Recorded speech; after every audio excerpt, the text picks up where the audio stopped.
샬롬.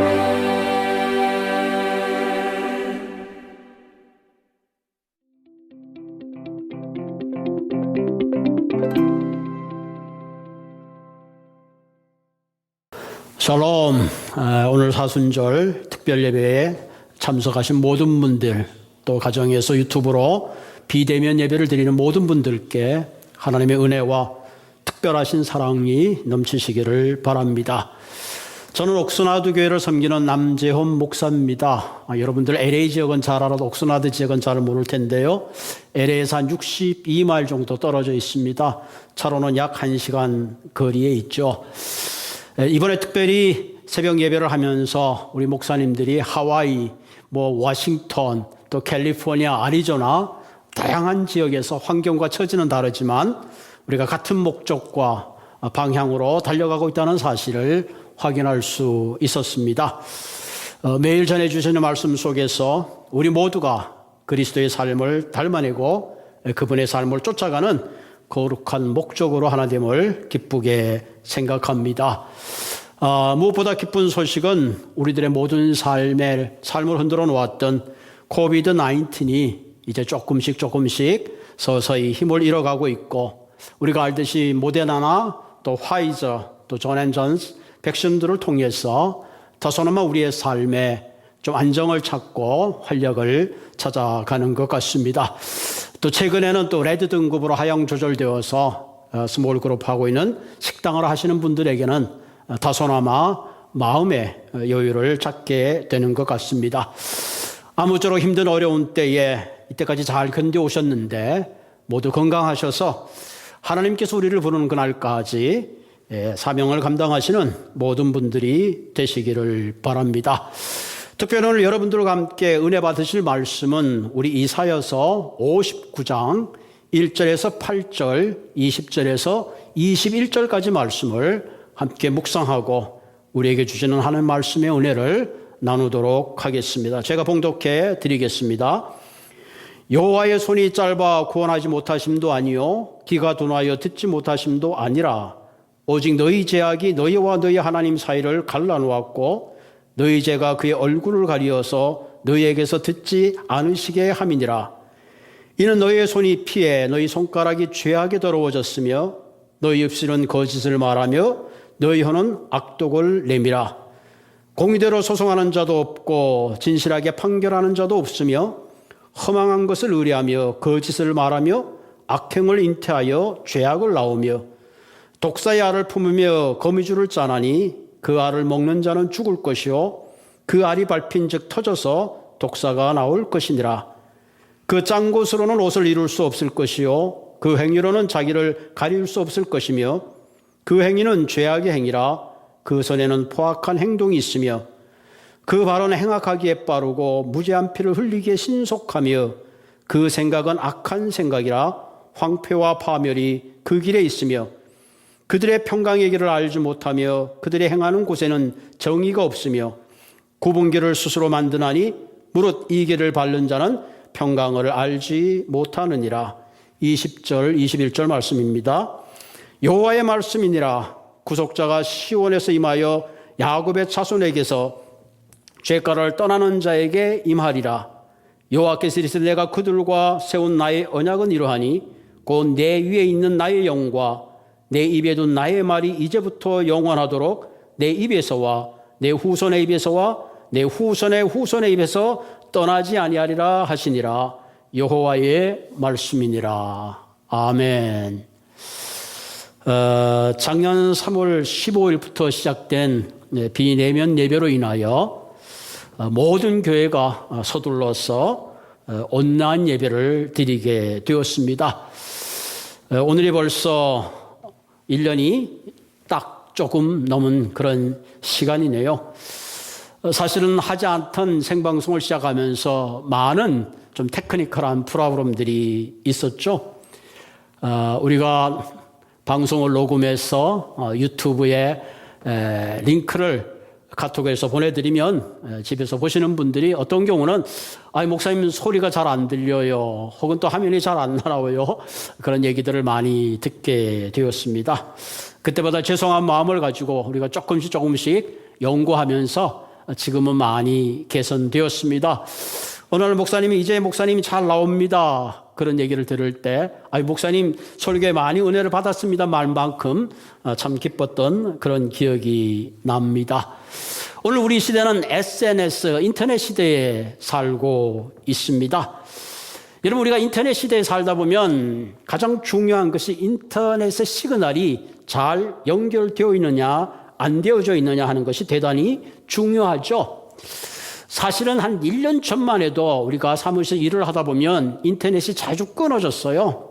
그러면 인터넷에 전화를 하기도 하고 또 시그널이 강하게 잡는 라우터를 사다 연결시키기도 하고 컴퓨터에서 뭘 준비를 하다가 그 인터넷 시그널이 끊어지면 굉장히 막 애를 쓰다가 finally 시그널이 잡히고 connected라는 단어를 보게 되면 얼마나 기뻤는지 모릅니다.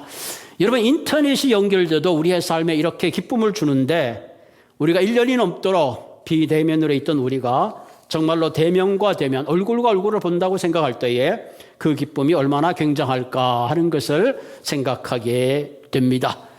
특별히 믿는 우리는 예배가 우리의 삶의 중심인데 예배를 드리면서 찬양을 하고 성가대의 찬양을 듣고 대표기도가 있고 뭔가 예배에 우리의 삶에 뭔가 새로운 활력이 있어야 되는데 그렇지 못해서 많은 영적 갈등을 느꼈습니다. 그나마 이번에 특별히 사순절을 맞아서 우리 40여 명의 다양한 이 목사님들의 설교를 드리면서 그나마 우리가 영적 갈등이 조금은 해소가 되는 것 같습니다. 아마도 조만간 우리가 다시 성가대가 찬양을 하고 우리가 마음껏 찬양할 수 있는 그런 날이 속히 오리라 생각이 되어집니다. 우리는 그동안 사순절을 지나면서 특별히 우리가 이사야서를 묵상하고 있습니다. 여러분, 이사야는 많은 주제들을 다루고 있지만 그 주제를 한마디로 요약한다면 하나님과 하나님의 백성이 잘 연결되어 있느냐 하는 것입니다. 만약 하나님과 우리의 관계가 잘 연결되지 않고 단절되었다면 그 단절의 원인이 무엇인가를 점검하고 하나님과 하나님의 백성이 연결되어서 하나님이 준비하신 언약의 축복된 백성이 되라는 중요한 주제를 가지고 있습니다. 여러분, 성경에 보면 하나님과 우리의 관계에 대해서 여러 가지 비유를 설명하고 있죠. 그 가운데 대표적인 비유가 신랑과 신부의 관계죠. 설레는 관계, 사랑의 관계, 그야말로 한 몸이 되는 밀접한 관계를 의미합니다. 또 하나의 비유 중에 하나가 포도나무와 가지의 비유죠. 단절될 수 없는 관계, 다시 말하면 가지가 포도나무로부터 떨어지는 순간에 살아있으나 사실은 죽을 수밖에 없는 그런 관계입니다. 그런 의미에서 우리는 절대로 하나님과 단절될 수 없는 그런 관계임을 말씀하고 있습니다. 또 하나의 관계, 우리가 잘 아는 목자와 양의 관계죠. 목자가 앞서가고 양이 그 뒤를 따라갑니다. 목자를 따라가는 양은 목자로부터 모든 것을 공급받습니다. 보호를 받습니다. 쉼을 얻고 진정한 참 안식을 얻게 되는 거죠. 그런 의미에서 우리의 인생이 하나님과 연결되어 있을 때는 우리의 삶에 놀랍고 부유한 행복을 누리지만 하나님과 단절되는 그 순간부터 우리 인생은 말할 수 없는 절망 가운데 죽음과 진비 없는 그런 인생을 살 수밖에 없는 것입니다. 그런 의미에서 우리는 하나님과 바른 연결만이 우리의 삶을 진정 행복한 삶으로 이끄는 중요한 요인이 되는 것입니다.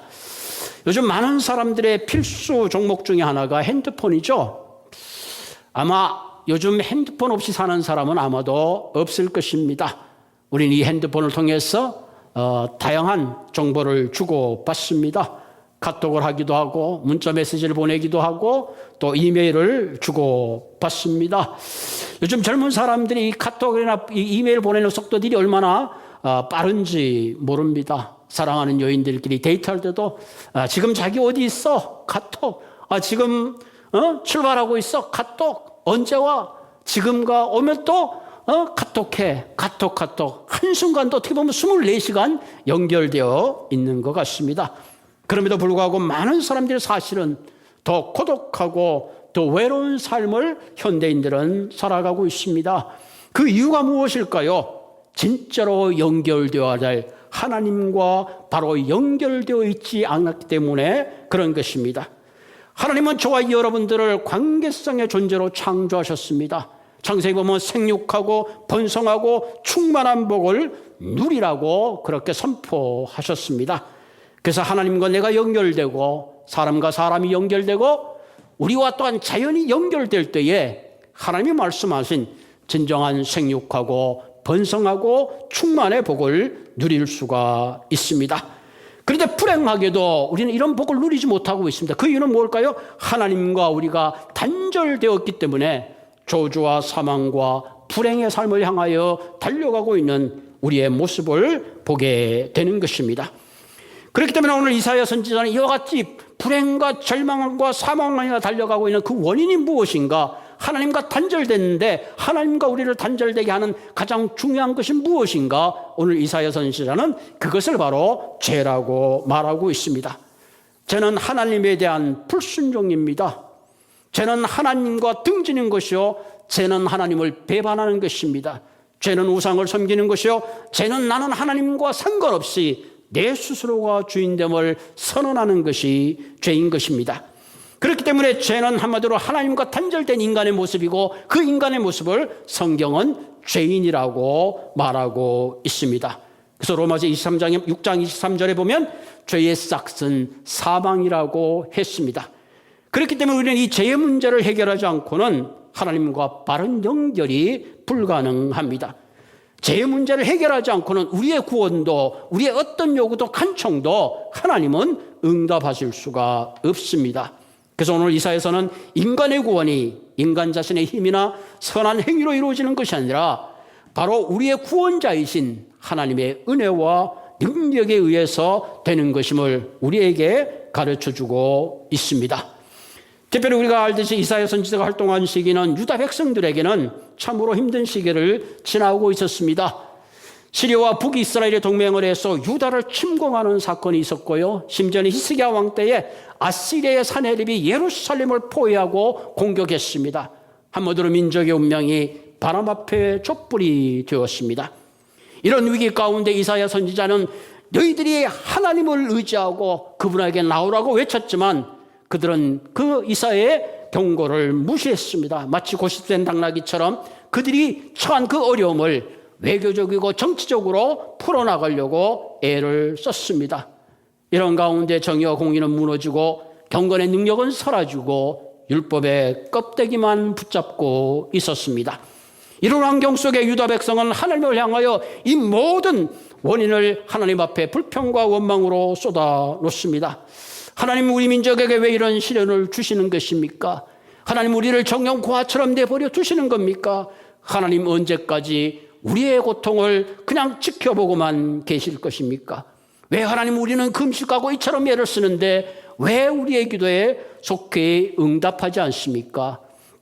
이때 하나님께서 유다 백성에게 이사야를 통해서 대답하신 말씀이 오늘 이사야서에 있는 1절, 2절, 3절의 말씀입니다. 하나님이 이렇게 대답하십니다. 내가 손이 짧아서 너희를 구원하지 못하는 것이 아니다. 내가 귀가 둔하여 너의 기도 소리를 듣지 못하는 것이 아니다. 그리고 그 이유에 대해서 2절에 분명히 말하고 있습니다. 너희 죄악이 너와 나의 사이를 갈라놓았고 너의 손의 피가 너의 손가락의 죄악이 너의 입술의 거짓말과 너의 악독이 너와 나를 갈라놓았다고 말씀하십니다. 한마디로 하나님은 너희가 구원을 얻고 너희의 기도가 응답되기 위해서는 먼저 너와 나의 사이를 갈라놓은 죄의 문제를 해결하라는 것입니다. 이사야의 책망을 듣는 이스라엘 백성들은 이제 영적 눈을 떠서 실로 자신의 허물을 보기 시작했습니다. 자신의 죄와 악과 허물을 보기 시작했습니다. 이스라엘 백성은 정령 하나님을 거역했고 하나님을 배반했으며 정의와 공의는 바닥에 떨어졌고 마치 그들의 모습은 눈먼 사람처럼 벽에 붙어서 손을 더듬으면서 길을 가는 그런 사람들처럼 여겨졌습니다. 오늘 본문에 보면 겉보기에는 건강한 사람처럼 보였으나 이미 죽은 사람과 같았습니다. 이런 자신의 절망된 처지의 모습을 바라보는 순간에 유다의 모든 백성들은 곰처럼 부르짖고 비둘기처럼 구슬프게 울었지만 그들의 허물만 고발할 뿐 아무런 구원의 빛이 보이지 않았던 것입니다. 이런 이스라엘 백성들이 과연 그들의 죄를 스스로 해결하고 구원할 수 있을까요? 여러분, 인간은 인간의 죄의 무게를 절대로 감당할 수 없습니다. 혹자는 인간은 자신의 죄를 책임져야 한다고 하지만 결국은 그 죄의 책임의 끝자락은 심판과 저주밖에 없는 것입니다. 여러분, 눈먼 사람이 벽을 짚고 간다고 하지만 결국은 대낮에도 넘어지고 마는 것입니다. 그렇기 때문에 인간의 죄를 해결하기 위해서는 인간의 능력이나 지혜나 철학과 과학으로는 불가능합니다. 그렇기 때문에 하나님과 단절된 죄 문제를 해결하기 위해서는 더 차원 높은 하나님의 능력과 구원의 손길이 절대적으로 필요한 것입니다. 여러분, 비둘기가 사실 이렇게 슬피 우는 좀 쿠르륵쿠르륵 하는 모습이 얼마나 슬픈지 모릅니다. 이런 이스라엘의 절망된 모습을 본 하나님은 오늘 본문 16절에 보면 그 모습을 보고 하나님은 기가 막혔습니다. 오늘 본문엔 중재자가 없음을 보고 하나님이 기가 막혔습니다. 그래서 하나님이 손수 그분이 팔을 걷어붙이시고 구원하시기로 작정하신 것입니다. 이것이 바로 온 인류를 향하신 예수 그리스도의 십자가의 사건이요, 우리를 향하신 하나님의 구원의 손길인 것입니다. 여러분, 물에 빠진 사람은 절대로 자기 힘으로 나올 수가 없습니다. 누군가가 물 밖에서 건져 주어야 하는 것입니다. 우리의 구원은 하나님의 구원의 손길이 우리를 죄와 사막으로부터 건져 올려 주어야 하는 것입니다. 그래서 기독교의 본질의 진리는 바로 그리스도의 십자가에 있습니다. 바로 이 그리스도의 십자가가 단절되었던 하나님과 우리를 연결되어주는 생명줄이 되는 것입니다. 다음 주 3월 28일이 종료주일입니다.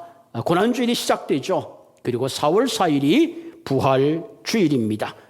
우리가 사순절 특별 새벽기도를 통해서 다시 한번 우리가 확인하고 점검해야 될 중요한 내용은 내가 하나님과 바로 연결되어 있는가 하는 것입니다. 그리고 그 연결은 내가 하는 것이 아니고 하나님이 이미 준비해 놓으신 십자가를 믿고 영접할 때에 우리의 단절된 관계가 회복되는 것입니다.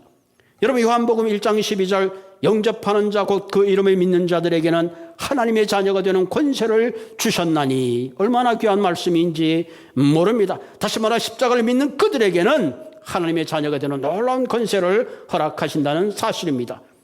우리가 그리스도의 십자가를 영접하고 믿을 때에 단절되었던 우리의 생명이 그리스도의 영원한 생명과 연결되는 것입니다. 여러분, 고린도전서 1장 18절에 보면 십자가의 도가 멸망하는 자에게는 미련한 것이요 우리에게는 하나님의 능력이 됨이라. 세상의 지혜로 봤을 때는 십자가의 도가 멸망하는 것 같지만은, 그러나 하나님의 지혜로 볼 때에 그 하나님의 사랑을 깨달을 수 있고 죄와 절망 가운데 있는 우리를 위하여 준비하신 능력의 십자가인 것을 우리는 알게 되는 것입니다.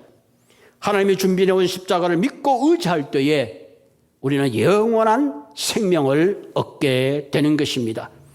요한복음 5장 24절에 보면 내 말을 듣고 나 보내시를 믿는 자는 영생을 얻었고 심판에 이르지 아니하느니 사망에서 생명으로 옮겼다 그랬습니다. 여러분, 심판에 이르지 않는 말은 히브리서 9장 27절에 보면 한 번 죽는 것은 사람에게 정하신 것이요 그 후에는 심판이 있다 그랬습니다. 인생은 죽음으로 끝나는 것이나 심판과 맞닥뜨리게 되는 것입니다. 그러나 내가 그리스도의 말을 믿고 십자가를 믿고 영접하는 그 순간에 우리는 심판에 이르지 아니하는 것이 아니라 이미 사망에서 생명으로 옮기는 놀라운 축복된 존재가 되는 것입니다. 사랑하는 성도 여러분, 특별히 사순절을 지나면서 내가 어디서 어떻게 하나님의 관계가 멀어졌는가를 점검해야 될 줄로 믿습니다.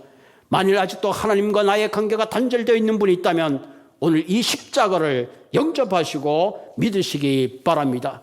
하나님과 바른 연결이 없이 인생은 결코 자신의 죄의 문제를 풀 길이 없습니다. 우리가 하나님과 바른 관계 속에 들어가지 않으면 살아있으나 실상은 죽은 존재라는 것입니다. 여러분, 요한복음 15장 5절에 보면 나는 포도나무요 너희는 가지니 저가 내 안에 내가 저 안에 있으면 이 사람은 과실을 많이 맺나니 너희가 나를 떠나서는 아무것도 할 수 없음이라. 너희가 나를 떠나서는 아무것도 할 수 없느니라. 반대로 우리 인생이 그리스도와 연결되어 있으면 많은 열매를 맺고 많은 부유한 축복 가운데 들어갈 수 있다는 사실입니다. 저희 사택에 여러 종류의 과일 나무들이 있습니다. 오렌지 나무도 있고요. 또 사과나무도 있고 대추나무도 있고 또 한쪽에는 아보카도 나무도 있고 포도나무도 있습니다. 작년에 좀 큰 비바람이 많이 불었습니다. 그런데요, 이 아무리 잔 가지라도 나무에 연결되어 있으면 모진 비바람을 견디더라고요. 최근에 보니까 이 복숭아꽃이 이쁘게 피어 있었습니다. 여러분, 우리 그리스도의 삶도 동일한 것입니다. 때로는 생각지 않는 질병이 찾아올 때가 있습니다. 경제적인 어려움을 겪을 때도 있어요. 또는 가정의 어려움이 찾아올 때도 있습니다. 그렇지만 우리가 그리스도의 사랑과 은혜와 능력 가운데 연결되어 있으면 반드시 하나님으로부터 새로운 위로와 힘을 얻고 이 문제를 해결해 나갈 수가 있습니다. 문제는 우리가 항상 우리의 삶을 점검하고 매 순간 우리의 삶이 그리스도와 단절되지 않도록 영적으로 깨어 훈련해야 된다는 것입니다. 그런 의미에서 사랑하는 성도 여러분, 아침에 눈을 뜨면 제일 먼저 기도와 말씀으로 시작하십시오. 그리고 그 말씀이 내 삶에 힘이 되도록 성령님의 인도를 구하셔야 합니다. 내가 하나님과 연결되어 있으면 제일 먼저 내 자신이 압니다. 함께 살고 있는 부인이 알고 아이들이 알고 또 교회가 알고 이웃이 아는 것입니다. 그럼 우리가 이 땅을 살아가면서 진정 세상의 소금과 빛으로 살 수 있는 길은 하나님과 끊임없이 연결되어 있는 길밖에는 없습니다. 그와 같은 삶은 내 힘과 내 능력만으로는 부족합니다. 그래서 날마다 우리는 성령님의 인도하심과 그분의 능력 가운데 그분의 도움을 구하면서 살아야 하는 것입니다. 여러분, 갈라디아서 2장 20절 말씀은 내가 그리스도와 함께 십자가에 못 박혔나니 그런즉 이제는 내가 산 것이 아니요 오직 내 안에 그리스도께서 사신 것이라. 내가 육체 가운데 사는 것은 나를 사랑하사 나를 위하여 자기 자신을 버리신 하나님 아들을 믿는 믿음 안에서 사는 것이라 그랬습니다. 보통 우리가 예수님이 나를 위해서 돌아가셨다는 것을 고백하는 것은 대단히 감사한 고백입니다. 그러나 우리는 여기서 한 걸음 더 나가야 됩니다. 그리스도와 함께 십자가에 죽었음을 고백해야 합니다. 주님께서 십자가에 달려 돌아가실 때에 내 육신적인 욕망과 정력이 이미 십자가에 못 박혔음을 선언할 때에 이제는 내 안에 내가 사는 것이 아니라 내 안에 그리스도가 사는 것을 깨달을 수가 있습니다. 그래서 바울은 위대한 고백을 했죠. 나는 날마다 죽노라. 매일매일 죽지 않으면 금방 우리는 육신의 욕망과 정욕을 따라 살 수밖에 없는 그런 존재인 것입니다. 이제 4월 4일이 부활 주일입니다. 사랑하는 성도 여러분, 참 부활의 영광, 참 부활의 기쁨은 진정 죽은 사람에게 찾아오는 것입니다. 죽은 척한 사람은 진짜 부활의 영광을, 그 기쁨을 알 길이 없습니다. 그러므로 사랑하는 성도 여러분, 우리가 정녕 그리스도와 함께 십자가에 죽었음을 선언하고 진정 참 영광과 기쁨의 부활의 아침을 맞는 모든 분들이 되시기를 바랍니다. 무엇보다도 사순절 새벽 예배에 참석하신 모든 분들의 삶 속에 진정 성령의 능력이 함께 하셔서 하나님 나라를 이 땅에 이루어가는 귀한 삶의 소명을 향하여 달려가시는 저와 여러분들이 되기를 주님의 이름으로 부탁을 드립니다.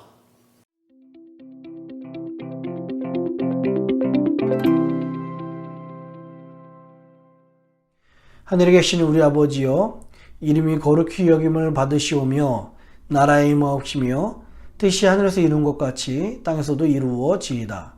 오늘날 우리에게 일용할 양식을 주옵시고 우리가 우리에게 죄진 자를 사하여 준 것 같이 우리 죄를 사하여 주옵시고 우리를 시험에 들게 하지 마옵시고 다만 악에서 구하옵소서. 대개 나라와 권세와 영광이 아버지께 영원히 있사옵나이다. 아멘.